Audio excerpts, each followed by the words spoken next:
Hello semua, selamat petang. Apa khabar? Bertemu kembali di dalam our FB Live yang seterusnya from your one and only coordinator di Raya Khas Auto Hub. So jadi adakah suara kita okey ke tuan-puan pada petang ini? Kita buat sound check dulu tuan-puan. Adakah kita punya visual, kita punya audio, kita punya our keadaan kita. So jadi hopefully dalam keadaan yang selesa. Bantu saya di sini. Bagi sesiapa yang baru join, welcome to our AB Live yang seterusnya pada petang ini. Thank you so much kerana join. Jadi sebelum tu, saya nak perkenalkan diri saya. Nama saya Roy Muhammad Joni. Saya merupakan koordinator di Raya Khas Auto Hub. Kepakaran saya adalah membantu orang ramai yang mempunyai masalah ingin menjual kereta lama mereka, ataupun takut ditipu, takut diambil kesempatan, takut dibulak. So, sewaktu ingin mencari kereta yang baru, so kami di sini menawarkan pelbagai jenis kenderaan yang berkualiti global yang berwaranti yang selesa. So, saya sudah lihat Tuan Sulaiman dah datang, dah masuk. Thank you so much. Kita dah ada Tuan Ibrahim pun dah join. Selamat datang. Waalaikumsalam warahmatullahi. Terima kasih Tuan Sulaiman kerana memberi feedback kita pada petang ini. So, apa khabar tuan-puan sekalian? Jadi saya just nak ucapkan selamat berhujung minggu. So, jadi hari ini santai Sunday. So, sambil-sambil kita berkemas rumah. Saya daripada pagi tadi tuan-puan membantu orang rumah. Biasalah, membantu orang rumah, mengemas rumah. So, hari ini kita buat clearing, sedikit clearing untuk bilik. So, ada barang-barang yang mungkin dah lama kita simpan. So, jadi kita clearkan tempat dan bagi tempat yang baru untuk kita simpan barang-barang yang baru untuk kita punya bilik. So, jadi nampak kemas. So, jadi nampak taklah terlalu congested dalam bilik. And of course, daripada segi yang lain, kita buat checklist. Okay, apa-apa yang kita nak lakukan, apa planning-planning yang kita nak buat pada the following week. Walaupun kita berada di rumah, tuan-puan, PKP kita berada di rumah, tapi of course, kerja kita still work from home. Dan saya percaya tuan-puan pun masih juga berada di rumah juga, work from home juga. So, jadi kita pun kena adakan aktiviti-aktiviti yang boleh sentiasa get us going. Yang boleh sentiasa memberikan motivasi, momentum kepada diri kita. Jadi kita tak nak hilang momentum. Yalah, biasalah kadang-kadang masa musim PKP ni, kadang-kadang kita terbawa-bawa dengan perasaan. For example, vaksin. Ada yang masih belum dapat vaksin, termasuk diri saya, tuan-puan. Masih belum dapat vaksin. Saya baca hari ini komen-komen daripada kawan-kawan saya daripada Facebook. Alhamdulillah ramai yang dah dapat mendapat suntikan vaksin pada hari ini di BCCK. Tahniah. So jadi untuk besok mak saya pun dah mendapat temu janji untuk mendapatkan suntikan vaksin, termasuk juga dengan isteri saya. Jadi alhamdulillah lah. So it's okay. Yang paling penting sekali kita utamakan kepada mereka yang perlu dulu. Especially macam isteri saya, actually dia berada di dalam essential service, di dalam sektor perbankan.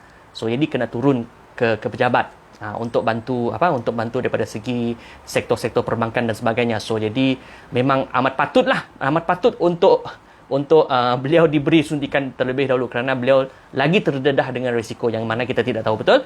So jadi yang paling penting sekali kita just hanya bersabar, tunggu, kerana orang yang tenang selalu menang. Jadi kita bersabar. It's okay. Kita beri peluang kepada mereka yang lain. So jadi bagi sesiapa yang baru join, welcome to our AB Live pada kali ini. Alright. So jadi now sekadar ataupun untuk kita berkongsi tuan-puan, sekadar kita bersantai-santai pada petang ini. Remember, saya pernah berjanji dengan tuan-puan pada AB Live saya pada hari Selasa yang lepas, di mana saya berjanji kepada tuan-puan saya akan sharekan kepada tuan-puan rahsia kejayaan orang Jepun. Memandangkan dalam industri saya ni tuan-puan, untuk makluman tuan-puan, industri saya iaitu industri dalam recon otomotif, memang almost 90% kami berurusan dengan orang Jepun. Supplier pun orang Jepun, dan juga mendapatkan kenderaan pun daripada Jepun. So sebab tu kalau tuan-puan lihat, kalau tuan-puan notice, kalau tuan-puan perhatikan, kebanyakan kenderaan recon, kebanyakan macam contohnya Toyota, Honda Odyssey, Toyota Alphard, Toyota Velfire, apa lagi, semuanya majoriti kita boleh katakan daripada semua adalah daripada Jepun. Sebab itu tuan-puan, kalau tuan-puan nak tahu, kita Malaysia ini adalah merupakan pengimport terbesar kenderaan terpakai di Jepun. Mereka memang lebih prioritikan orang Malaysia, syarikat-syarikat importer daripada Malaysia untuk berurusan dengan supplier di Jepun. Kerana kitalah yang paling banyak import Alphard, Velfire, Okey, dan juga model-model yang lain yang ada berada di Jepun. Jadi sebab itulah the connection ataupun mungkin hubungan kita katakan ekonomi yang sudah dijalinkan sejak berpuluh-puluh tahun yang lalu, menjadikan kita ni, Malaysia ni adalah salah satu daripada rakan kongsi yang strategik kepada negara Jepun. So jadi let us not forget, ini adalah daripada mana kita bermula. Kebanyakan supplier kita pun memang daripada Jepun. So jadi today I'm going to say akan berkongsi kepada tuan-puan. Mungkin ada sedikit beberapa tips-tips kejayaan. Apakah kunci-kunci kejayaan menyebabkan Jepun sekarang ini menjadi salah satu kuasa besar dunia?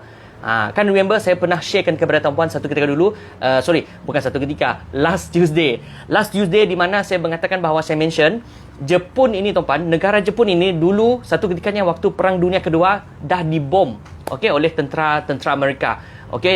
Hiroshima dan Nagasaki dah diturunkan bom atom ke kawasannya, dan kita pun faham kalau kita kaji sejarah tuan-puan, pada ketika itu dah flat langsung semua musnah tuan-puan, bangunan, jangan kata lagi lah nyawa pun memang banyak yang terkorban, dan juga totally memang kalau kita tengok daripada segi ekonominya memang pun totally memang dah kata orang, memang dah lumpuh lah, dah lumpuh, memang dah tak ada apa-apa lagi, dah flatten, semua hilang.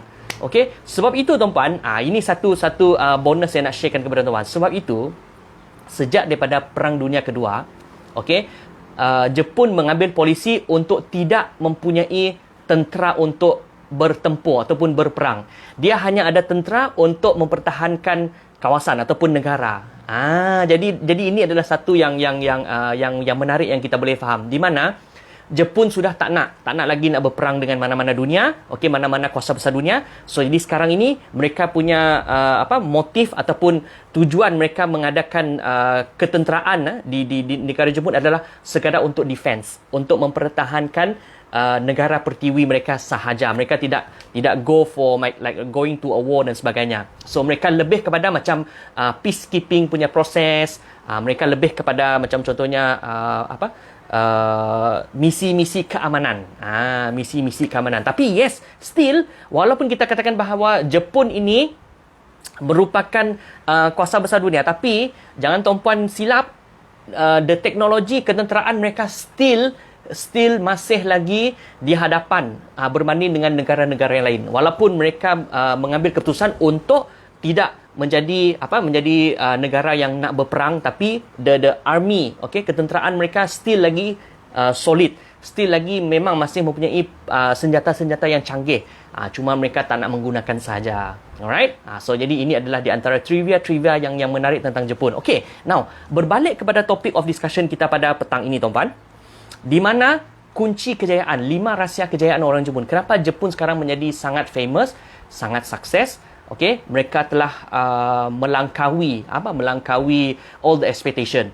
Melangkaui all the expectation, di mana mereka telah maju. Nak katakan daripada segi ekonomi memang tak perlu cakap lah tuan-puan. Memang dah maju dah daripada segi ekonomi. Daripada segi contohnya, daripada segi misi keamanan, mereka juga di hadapan.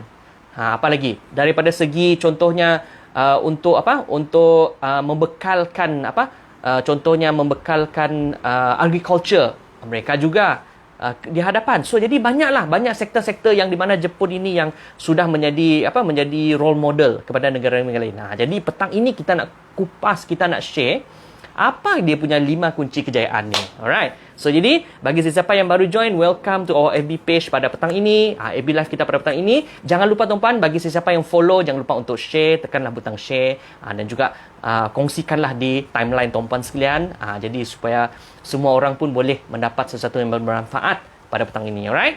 Okay, now yang pertama tuan-puan, kunci yang pertama, apa menyebabkan orang Jepun ini sangat sukses? Yang pertama adalah disebabkan oleh semangatnya yang kuat. Sangat-sangat kuat. Sangat-sangat committed. Kalau tuan-puan nak lawan daripada segi semangat, definitely kita orang Malaysia pun adalah semangat kita. Semangat patriotik. Semangat patriotism. Semangat patriotik memang ada. Tapi kalau daripada segi Jepun, memang semangatnya sangat tinggi. Selepas dibom okey, mereka telah decided untuk okey, kita tak nak lagi berperang. So jadi kita nak fokuskan kepada membina bangsa. Membina ekonomi. Okey, dia nak bantu semua rakyat-rakyatnya, nak menjadi satu kuasa besar yang mana hanya mementingkan kebajikan rakyat. So jadi that's why dengan momentum ini tuan-tuan, disebabkan oleh perjuangan ini, so maka kebanyakan orang-orang Jepun ni, especially daripada segi pihak-pihak pemimpin-pemimpin mereka, amat menitik beratkan kebajikan, amat menitik beratkan pertolongan kepada rakyat-rakyat mereka yang tersendiri. So which is why mereka sangat-sangat mempunyai semangat yang tinggi tuan-tuan, semangat yang kuat. Sebab itu mereka boleh sustain dalam apa keadaan sekalipun, mereka still dapat mengharungi cabaran dan dugaannya dengan penuh positif dan juga dengan penuh semangat yang sangat tinggi. So just imagine tuan-tuan, I think pernah viral beberapa tahun yang lepas, kalau tuan-tuan perasan, di mana kan negara Jepun ini selalu ada earthquake, selalu ada gempa bumi ni macam ni kan. Dia ada macam kita katakan sebagai natural disaster kan, betul? So pernah viral beberapa tahun yang lalu di mana waktu ketika krisis, waktu ketika Jepun dilanda malapetaka yang besar, which is gempa bumi lah, tanah runtuh lah dan sebagainya, kita biasa dengar kan. Tapi bila ada jurnalis ataupun jurugambar yang membuat liputan di sana, mereka melihat kuatan semangat bekerjasama yang sangat tinggi di antara masyarakat Jepun ini. Even sewaktu mereka menerima bantuan pun mereka sangat patuh kepada arahan.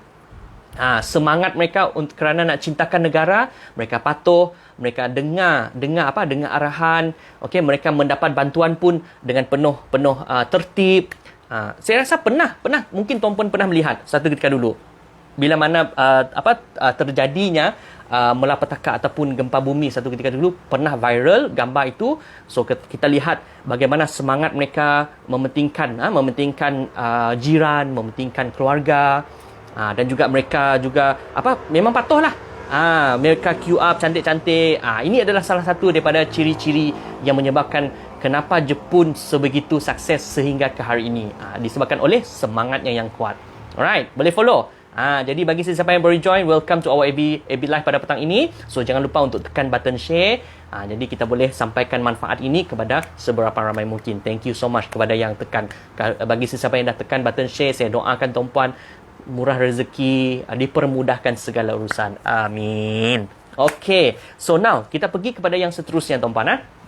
Yang kedua, okay, kalau kita katakan sebagai okay, ini bukan pasal perkauman lah tuan-puan, tapi memang ini adalah realiti yang mana kita kena mengakui lah. Kalau kita ceritalah, okay, janji Melayu, janji Jepun. So jadi kita dah faham kan? Maksudnya di sini tuan-puan, orang Jepun ini memang dia sangat-sangat menitik beratkan ketepatan masa, sangat punctual daripada segi masa. Saya pernah beberapa kali tuan-puan, ini adalah personal punya experience, pernah beberapa kali berkesempatan untuk pergi ke Jepun untuk melawat beberapa tempat dan juga berjumpa dengan supplier dan sebagainya. Mereka sangat mementingkan masa tuan-puan, sangat punctual. Bila mereka katakan okay, we meet up at 2:30 in the afternoon, sebelum pukul 2:30 mereka dah berada di sana. Bayangkan tuan-puan, mereka sangat menjaga masa. Ini yang saya belajar, ini yang saya respect, dan juga kita pun sebenarnya boleh jadikannya sebagai satu culture sebenarnya. Tapi minta maaf, saya awal-awal cakap bukan saya mengatakan bahawa orang kita ni, orang Melayu ni suka bermungkin, bukan. Tapi memang dah menjadi peribahasa dah tuan-puan, janji Melayu. Betul? Setuju tak? Jadi kita kena ubahkan mindset ini tuan-tuan. Kita jangan mudah rasa tercabar ataupun kita mudah rasa macam nyatuk kelakar macam tu. Actually niat saya adalah niat kita adalah bila kita dah ada melihat contoh yang bagus, apa salah kita follow? Apa salah kita jadikannya sebagai satu arah perjalanan untuk hidup kita, untuk set balik, untuk align balik kita punya cara, attitude kita, personality. Betul-betul. Jadi dari sini kita melihat daripada sudut yang positif. Jangan hanya lihat kepada sudut yang negatif. Jangan bila orang cakap, Tok janji Melayu, kita terus nak mengecam. Jangan macam tu tuan-puan. So jadi kita melihat apakah ibrahnya, apakah message ataupun maksud yang nak disampaikan di sini. Maksudnya adalah kita harus mencontohi budaya orang-orang yang memang mendapati masa. So jadi hopefully kita pun boleh follow, dan juga sebenarnya memudahkan juga tuan-puan. Bila kita mendapati masa ni tuan-puan, kita mendapati masa dengan customer, kita mendapati masa dengan kawan-kawan, kita mendapati masa dengan sesiapa saja. So ini akan memudahkan kerja kita. Setuju? So jadi kita hanya ambil yang positif, alright? So jadi jangan terasa dengan apa yang kita nak katakan mengenai poin yang kedua, iaitu menepati masa. Orang Jepun ini memang sangat menepati masa, tuan-puan. Okey, boleh follow tak? Kenapa yang berada di sini senyap saja? So kalau okey, tinggalkan ruangan di komen. Kata okey. Bantu saya, tuan-puan, di sini, alright? Okey. So kita pergi kepada the next point. Poin yang ketiga. Poin yang ketiga adalah selain daripada mempunyai semangat tadi, selain daripada mempunyai ketepatan masa yang bagus, okey, yang ketiga ciri-ciri orang Jepun ni, kunci kejayaan orang Jepun ini adalah dari segi disiplin. Disiplin juga mereka sangat bagus, tuan-puan. Sangat awesome. Sangat tinggi. Disiplin yang sangat tinggi. Mereka sanggup memberi keutamaan kepada orang lain. Mereka sangat menyantuni tetamu-tetamu yang datang. Mereka sangat menghormati orang-orang tua. Dan banyak lagi lah value-value yang bagus lah sebenarnya, tuan-puan. Dan juga of course kita jangan hanya melihat daripada segi perspektif yang negatif, tapi kita hanya melihat kepada segi yang positif, di mana disiplin tinggi ini kalau kita terapkan dalam diri kita, tuan-puan, ini adalah reminder untuk diri saya juga. Kalau kita boleh terapkan disiplin yang tinggi dalam diri kita, tuan-puan, maka apa yang kita lakukan, maka apa yang kita usahakan tu akan cepat mendapatkan hasil. Setuju tak, tuan-puan? Saya bagi contoh lah, tuan-puan. Saya bagi contoh. Okey, bercakap mengenai disiplin ni, tuan-puan. Cuba bayangkan kalau atlet-atlet dunia, okey? Contohnya atlet-atlet dunia kita. Contohnya ratu squash kita. Siapa? Datuk Nicole David. Contoh. Cuba tuan-puan bayangkan kalau Datuk Nicole David tak ada mempunyai disiplin yang tinggi, adakah mungkin Datuk Nicole David menjadi juara dunia sekarang? Jadi bagi saya tak mungkin, betul tak? So maksudnya Datuk Nicole David harus mempunyai disiplin yang tinggi, semangat yang tinggi, barulah dia boleh menjadi juara dunia untuk squash. Jadi ini yang sebenarnya yang nak disampaikan. Maksudnya disiplin ini bila kita pegang kepada apa yang kita nak capai dan kita konsisten, dan juga kita pastikan bahawa proses itu memang kita nak kena lalui, okey, secara perlahan, tetapi kita katakan sebagai slowly but surely.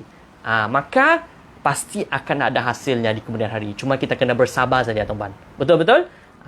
So jadi inilah yang cuba nak relate dengan masyarakat orang Jepun, di mana mereka disebabkan oleh disiplin yang sangat tinggi ini, tuan-tuan. So itulah hari ini mereka mengecapi kejayaan demi kejayaan. Sukses demi sukses. Kalau kita lihat dalam senarai ranking untuk otomotif, jenama otomotif dunia, kita ada Honda, ada Toyota, ada Nissan, ada Isuzu, ada Hino, ada apa lagi? Ada Daihatsu. Wow, dah 6. Okey, dan Mitsuka. So bayangkan, tuan-puan, dalam industri otomotif saja semua daripada jenama-jenama Jepun, betul? Cuma sekarang ini saja, baru-baru ini, beberapa tahun ini saja sudah muncul jenama-jenama seperti China, Geely, Geely, ataupun mungkin yang daripada Jerman. Jerman memang sudah berpuluh-puluh tahun dalam industri.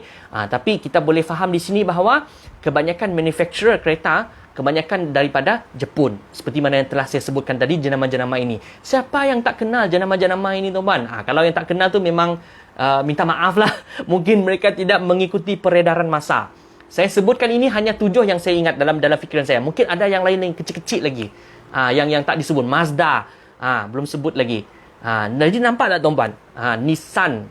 See? So jadi ini adalah di antara jenama-jenama yang telah sukses di Jepun disebabkan oleh disiplin yang tinggi mereka terapkan. Okay? Alright? So jadi bagi sesiapa yang baru join, welcome to OAB Live pada petang ini. Jangan lupa untuk tekan button share. Jangan lupa untuk panggil kawan-kawan yang berada di rumah, tag mereka, dan juga boleh masuk ke dalam kita punya AB Live kita pada petang ini. Alright?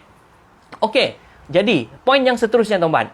Okey, poin yang seterusnya ini yang saya suka. Yang keempat ini adalah mereka sangat sopan. Ini saya setuju. Dalam semua segi, macam saya katakan tadi, mereka ni suka sangat menyantuni orang. Mereka suka sangat give priority to guests. Kita panggil mereka selalu give the best. Okay, give the best to visiting customer. Ini yang saya suka dan saya sangat setuju bila orang Jepun ini dia menyantuni. They give you the respect, they give you their time. Okay, mereka memberi dia the best commitment dalam urusan dan sebagainya. Jaranglah tuan-puan, jaranglah apabila kalau saya recall my experience waktu berada di Jepun tuan-puan. Pernah ada satu kali tu tuan-puan, we are trying to catch this one Shinkansen train. Itu yang kita kenali sebagai bullet train. So masa itu kami di entertain oleh seorang supplier. Tak silap saya from Osaka nak pergi ke Tokyo, if I'm not mistaken. Okay, there was this one supplier. So jadi kami pun dengan rombongan-rombongan pada ketika itu, so kami sewaktu itu menunggu tuan-puan sewaktu menunggu di terminal. Waktu itu jam untuk pergi kepada destinasi yang seterusnya kena perlukan mungkin dalam masa 10 ke 15 minit. Then you know what happened? Tuan-puan boleh bayangkan apa yang terjadi. Okay, waktu ketika itu the supplier dia bawa lah dia punya isteri. Jadi sebagai untuk bantu untuk tanya, untuk memberi feedback kepada kami sebagai tetamu, tanya bagaimana the culture and everything. Then saya paling terkejut tuan-puan. Rupa-rupanya all this while sepanjang isteri yang kawan kami ni, okay, yang orang Jepun ni, alright, dia mengikuti kami, membawa pergi visit all these places. Rupa-rupanya dalam beg dia tuan-puan, okay, just imagine, dalam beg dia ada satu flask air dan juga ada plastic cup, okay, dan juga ada a little bit of like macam tidbits. So jadi bila kami menunggu tu tuan-puan, just tak lama buat tuan-puan, like 10 to 15 minutes menunggu di terminal. Okay, menunggu di terminal sambil tu, kalau di Malaysia is normal, kalau tunggu 10-15 minit di terminal untuk kereta api datang is normal kalau di KL kan. Okay, LRT dan sebagainya. So apa yang berlaku tuan-puan? Wife kawan kami ni, okay, dia keluarkan flask, okay, dia keluarkan this plastic cup dan dia mula distribute kepada kami. I was like, wow, very amazed. Memang sampai begitu sekali tuan-puan, mereka memberi layanan dan mereka sangat menyantuni, okay, especially all the guests yang datang. Kami ni kira sebagai macam tetamu lah, okay, tetamu untuk datang dan to meet our suppliers. So dengan gesture macam ni tuan-puan, sampai hari ni pun saya ingat, I still remember up to this day. So maksudnya tuan-puan, orang Jepun ni sangat mementingkan, very meticulous in terms of menjaga kesopanan dan kesusilaan. Jadi ramai mungkin di kalangan kita, mungkin especially kalau kita macam menyantuni customer, kadang-kadang kita always forget about all the tiny things. Tapi sebenarnya tiny things itulah yang make a difference. Bila mana kita tanya khabar dengan customer, say hello, hi, apa khabar, just chat with them. Sometimes kawan-kawan lama, we just out of satu good gesture dalam musim PKP ni. Mungkin tuan-puan boleh juga text dengan tuan-puan punya kawan-kawan yang dah lama tak contact. Just say hello to them, tanya mereka apa khabar, how are you doing at home, I heard now PKP has been extended. Just a normal gesture. Mungkin kawan tuan-puan tu akan rasa, wow, dia ni walaupun dah lama tak contact tapi dia still remember me. Jadi saya rasa benda ini yang boleh diterapkan. So, jadi berbalik kepada our topic of discussion, maka kesopanan inilah menjadikan orang Jepun ni kenapa mereka berjaya. Disebabkan oleh mereka sangat sopan. Kalau tuan-puan cakap dengan mereka, okay, selalu menundukkan kepala, and then selalu like dia bukannya menyembah tuan-puan, jangan salah anggap. Mereka tunduk itu adalah sebagai tanda hormat mereka kepada kita. Sebab itu kalau they are bowing in front of you, maksudnya they are showing a kind of respect kepada anda. Tapi jangan anda fikir pula, wow, I'm champion, saya dah disembah. No, alright. So it's not that message that they are giving us. Sebenarnya mereka hanya nak give the gesture of respect kepada tuan-puan apabila mereka menundukkan kepala. So jadi sometimes benda-benda ini macam nampak kecil, nampak remeh, tapi it makes a difference. Okay. So jadi ini adalah poin yang keempat daripada segi kesopanan. Okay, mereka how they are very polite. Mereka menjaga adab. Ini yang penting, menjaga adab. So ramai kita pun mungkin terlepas pandang mengenai perkara ini. Sometimes adab kita lupa. So jadi benda-benda ini mereka sangat menekankan ciri-ciri ini. Okay, so jadi bagi sesiapa yang baru join, welcome, hi, join to our AB page pada petang ini, AB Live kita pada ini. Jangan lupa tekan button share dekat bawah. So jadi hopefully we can gather more people dan juga kita boleh mendengar something yang best, yang bermanfaat di Sunday, Sembang Sunday hari ini, Santai Sunday. Alright, so jadi tuan-puan, kita sudah sampai kepada poin yang kelima tuan-puan. Okay, so kita sudah sampai ke poin yang kelima, iaitu mereka sangat-sangat mementingkan something like perfection. Okay, perfection meaning to say that mereka tidak membenarkan kesilapan dalam diri, or we call it as zero error. Jadi mungkin the first time tuan-puan dengar, mungkin kali pertama tuan-puan dengar. So zero error ni maksudnya tuan-puan, mereka at their very best, mereka sedaya upaya untuk cuba nak meminimumkan kesilapan. Boleh faham? Mereka cuba nak meminimumkan kesilapan. Mereka nak cuba nak try to, kalau tak nak terlalu banyak kesilapan. Kesilapan dari macam mana tu tuan-puan? Okey, kesilapan mungkin contohnya daripada segi membuat kereta. Contohnya membuat kereta. Kalau boleh, mereka nak jadikan kereta itu seperfect yang mungkin, seselamat yang mungkin, as safe as possible. Sebab itu, kalau tuan-puan perasan, dalam kereta Recon, for example, we are talking about Toyota Alphard, Toyota Velfire, ataupun Honda Odyssey, ataupun maybe Lexus. Okay, so kenderaan-kenderaan ini daripada Jepun ni jarang, very rare kita dengar kereta ini akan breakdown maybe after 10 tahun ataupun after 5 tahun. Sebab memang kereta ini memang dibuat memang 100% untuk dijadikan sebagai kereta yang boleh bertahan lama. Satu. Yang kedua, dijadikan untuk menjaga keselamatan pemandu dan penumpang. Jadi boleh nampak tak di sini tuan-puan? So jadi itulah disebabkan oleh bila mereka mengamalkan sikap zero error ni tuan-puan, maka daripada segi produk kualiti mereka, daripada segi confidence orang terhadap jenama Jepun ini pun memang tidak dapat dinafikan, tidak dapat di-question. So jadi inilah rahsia sebenarnya tuan-puan, bila orang Jepun ini mengambil zero error ini sebagai mereka punya pegangan, maka nampaklah di sini bahawa produk-produk mereka sangat-sangat berkualiti, kurang komplain, tak ada masalah dari segi teknikal. Kurang, kita mendengar kurang. Jadi ini adalah di antara beberapa kunci kejayaan kenapa orang Jepun boleh berjaya sehingga ke hari ini. So jadi best ke best tuan-puan, perkongsian kita pada petang ini sangat interesting kan? So Jepun memang adalah negara yang saya suka nak pergi. Kalau boleh nak pergi setiap tahun pun okey. Tapi memandangkan pada ketika ini musim pandemik, so jadi kita tidak dapat nak buat apa-apa. So kita hanya berharap bahawa semoga kita boleh lagi dibenarkan untuk travelling. Tapi terus terang tuan-puan, saya memang one of the negara yang saya suka kunjungi adalah Japan lah. Daripada segi kebersihannya, tuan-puan boleh lihat disiplin, kebersihan, mereka juga menjaga tata susila. Banyaklah. I think Japan ni is something yang best lah untuk you pergi, dan tuan-puan akan rasa selamat. Kalau tuan-puan pergi Japan, kalau ada diberi rezeki lah, pada satu hari nanti pergi ke Japan, tuan-puan nak membuat lawatan, kalau tuan-puan jalan di Japan pada pukul 2-3 pagi pun, tuan-puan pun tak akan ada rasa apa-apa, selamat. Because orang dekat sana memang dia bukan tak ambil peduli, tak ambil kisah, tapi mereka tak ada macam nak mendatangkan apa-apa niat yang buruk kepada pelancong ataupun pelawat dan sebagainya. So tuan-puan jalan dengan peace. Pukul 2, pukul 3 pagi tuan-puan jalan, tuan-puan nak menikmati udara dan sebagainya, memang tak akan ada orang yang mengganggu. So jadi ini adalah di antara yang bestnya tentang Japan. So bagaimana tuan-puan? Adakah happy? Adakah seronok mendengar perkongsian kita pada petang ini? So, saya harap tuan-puan mendapat sesuatu, tuan-puan mendapat satu manfaat yang best hasil daripada perkongsian kita pada petang ini. So, semoga menjadi satu info yang baik, yang mana tuan-puan boleh sharekan kepada rakan-rakan tuan-puan di petang santai kita pada hari Ahad ini, tuan-puan. Alright? Okay, so jadi saya rasa perkongsian saya berhenti di sini.